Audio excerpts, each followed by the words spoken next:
हिमालय पर्वत की तलहटी में बसा हुआ एक बेहद खूबसूरत और हरा भरा गाँव है। उस गांव में सोमनाथ नाम का एक वैज्ञानिक रहते थे। वे बहुत ही ज्ञानी और विनम्र व्यक्ति थे। गांव के सभी लोग उनका बहुत आदर और सम्मान करते। देश में दिन ब दिन बढ़ती जा रही ईंधन की किल्लत और पेट्रोल की आसमान छूती कीमतों को देखकर वे हमेशा काफी चिंतित और दुखी रहा करते।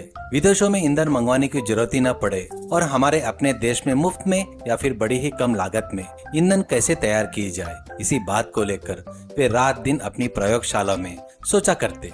कई साल के कठिन शोध और रिसर्च के बाद उन्होंने अपनी बुद्धिमत्ता से एक अनोखा और एक अद्भुत यंत्र आविष्कार किया। उस यंत्र के काम करने का तरीका बहुत ही अजीब और चमत्कारी था। उस यंत्र में लगे एक बड़े से कीप जैसे पाइप में शुद्ध गन्ने का रस डालकर नीचे मिट्टी के चूल्हे से तेज आंच लगाई जाती।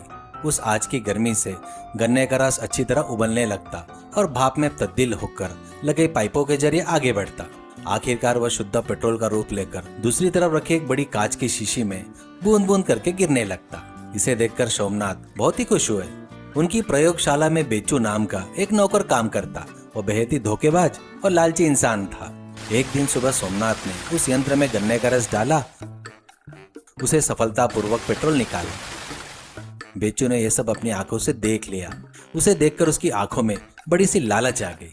बेचू मन में, ओहो वैज्ञानिक, अरे वाह, वैज्ञानिक जी ने कितने अद्भुत यंत्र और आविष्कार किया है। गन्ने का रस डालने से सीधा पेट्रोल निकल रहा है। अगर मैं किसी भी तरह इसे यहाँ से चुरा लूं तो मेरी जिंदगी ही बदल जाएगी, मैं करोड़पति बन जाऊंगा। उसी गांव में बलदेव नाम का बेहद स्वार्थी किसान रहता। बलदेव के पास गांव के छोर पर एक बड़े से एकड़ में गन्ने का हरा भरा खेत था। वह हमेशा दूसरों को धोखा देकर पैसे कमाने की फिराक में रहता। बेचू ने उसी रात जब वैज्ञानिक जी सो रहे थे, लैब में घुसकर भारी भरकम यंत्र गन्ने पेरने वाली मशीन को चुपके से चुरा लिया। वो उसे एक बैलगाड़ी पर लाद कर सीधे बलदेव के घर गया और उसे दिखाकर पूरी बात बताई। बलदेव जी, मैंने आपके लिए एक अद्भुत खजाना लेकर आया हूँ। ये हमारे सोमनाथ जी का बनाया हुआ यंत्र है। इसमें गन्ने का रस डालिए और मिनटों में पेट्रोल आ जाएगा। आपके पास तो 1 एकड़ का गन्ने का खेत है ना, अपने खेत के गन्ने से पेट्रोल बनाइए और उसे 100 रुपए लीटर के हिसाब से बेचिए, हमें करोड़ों का मुनाफा होगा। बलदेव खुशी से हंसते हुए और मूंछों पर ताव देते हुए, बहुत बढ़िया बेचू, तुमने बहुत ही शानदार काम किया है। ये लो, ये 5,000 रुपए रखो। इस यंत्र को मेरे खेत वाले पास के शेड में छुपा कर लगा दो। कल से ही हम अपना पेट्रोल का धंधा शुरू करेंगे। पूरा गांव हमारा गुलाम बन जाएगा। अगले ही दिन सुबह बलदेव ने अपने खेत के सारे गन्ने को मजदूरों से कटवाया, उसका रस निकाला,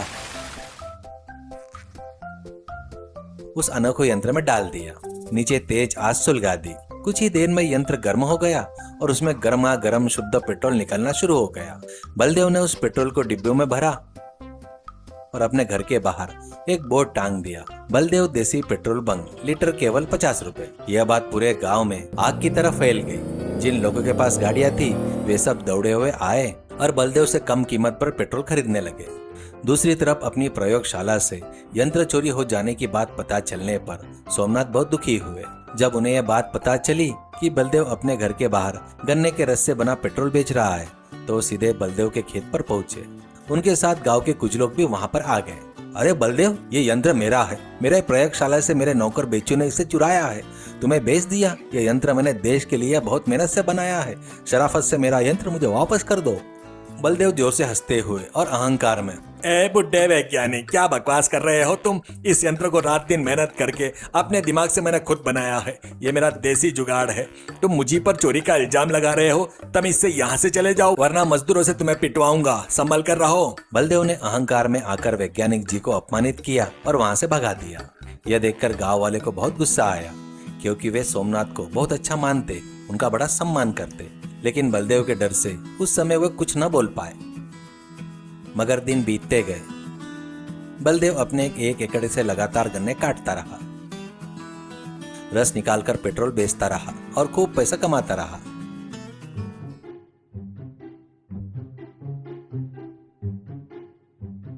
लेकिन ठीक 2 हफ्ते बीतने के बाद उसके खेत के सारे गन्ने खत्म हो गए। पूरा खेत एक बंजर जमीन में बदल गया। अब यंत्र में डालने के लिए गन्ने का एक टुकड़ा भी नहीं बचा। लेकिन बाहर ग्राहक भीड़ में डिब्बे लिए हाथ में कतार में खड़े थे। घबराकर बलदेव गांव के दूसरों किसानों के पास गया। उस गांव में राम सिंह नाम का एक बड़ा किसान रहता, जिसके खेत में गन्ने की फसल पूरी तरह तैयार थी। बलदेव राम सिंह के पास गया। राम सिंह भाई, मेरे खेत के गन्ने खत्म हो गए, तुम अपने खेत का सारा गन्ना मुझे बेच दो। मैं हमेशा की तरह तुम्हें 1,000 रुपए प्रति टन दूंगा और अभी गाड़ियां भिजवाता हूँ। राम सिंह हंसते हुए दाढ़ी पर हाथ फेरते हुए, अरे बलदेव जी, 1,000 रुपए टन वे दिन चले गए। अब अगर खेत के गन्ने चाहिए तो 10,000 रुपए प्रति टन देना होगा। 1 रुपया भी कम नहीं होगा। मर्जी हो तो खरीदो वरना यहाँ से चले जाओ। बलदेव चौंक गए। 10,000 रुपए टन? क्या तुम्हारा दिमाग खराब हो गया राम सिंह? इतनी कीमत क्यों बढ़ा दी? दूसरे गांव में तो ये बहुत सस्ते में मिल जाएंगे। तो फिर पास वाले गांव से ही खरीद लीजिए बलदेव जी, हमें कोई जल्दी नहीं है। बलदेव गुस्से में पास के गांव में किसान और आसपास के सभी लोगों के पास गया। लेकिन हैरानी की बात ये थी, सभी किसान एक ही बात पर अड़े थे। सबके सब 10,000 रुपए टन या उससे भी ज्यादा मांग रहे थे। इतने महंगे दाम पर गन्ना खरीदकर उसका रस निकालकर पेट्रोल बेचने से मुनाफा तो दूर, बलदेव को अपना घर और शरीर के सारे गहने तक बेचने पड़ जाते। उसे साफ समझ में आ गया इसमें भारी नुकसान है। उसका धंधा पूरी तरह ठप हो गया। बलदेव गहरी सोच में डूब गया। उसे समझ में आ गया कि गांव वालों ने जानबूझकर उसका धंधा बंद कराने के लिए गन्ने के दाम बढ़ा दिए। उसे यह भी समझ में आ गया कि अगर यह यंत्र उसके पास रहा तो उसकी बची कुची संपत्ति भी स्वाहा हो जाएगी। उसे अपनी गलती का एहसास हो गया। वह तुरंत उस भारी यंत्र को गाड़ी पर लाद कर सीधे वैज्ञानिक सोमनाथ की प्रयोगशाला पहुंचा। उनके पैरों पर गिर पड़ा। गांव के सभी लोग वहां इकट्ठा हो गए। ये सब देखने लगे। बलदेव हाथ जोड़कर रोते हुए, सोमनाथ जी, मुझे माफ कर दीजिए। मेरे लालच और स्वार्थ ने मुझे अंधा कर दिया था। आपके धोखेबाज बेचू नौकर के बहकावे में आकर मैंने यह यंत्र चुराया है और आपका अपमान किया। यह रहा आपका यंत्र, इसे आप वापस ले लीजिए। मेरे खेत के गन्ने खत्म हो गए हैं। गाँव वाले मुझे गन्ना नहीं बेच रहे हैं। मुझे माफ करके यंत्र रख लीजिए। मुझे ये सिरदर्द नहीं चाहिए। ऐसा कहते हुए सोमनाथ के पैरों पर गिर पड़ा। सोमनाथ ने मुस्कुराते हुए बलदेव को उठाकर खड़ा किया। बलदेव, चलो अच्छा है कि तुम्हें अपनी गलती का एहसास हो गया, लेकिन मैं तुम्हें एक सच बात बताना चाहता हूँ। यह यंत्र अभी सिर्फ एक छोटे से प्रयोग के स्तर पर है। इसे हम बड़े पैमाने पर यानी बहुत ज्यादा मात्रा में ईंधन नहीं बना सकते। जब सरकार इसकी पूरी जांच करके अनुमति देगी तभी यह प्रयोग सफल माना जाएगा। तुम अकेले इसका धंधा करके करोड़पति बनने का जो सपना देख रहे थे ना, वो नामुमकिन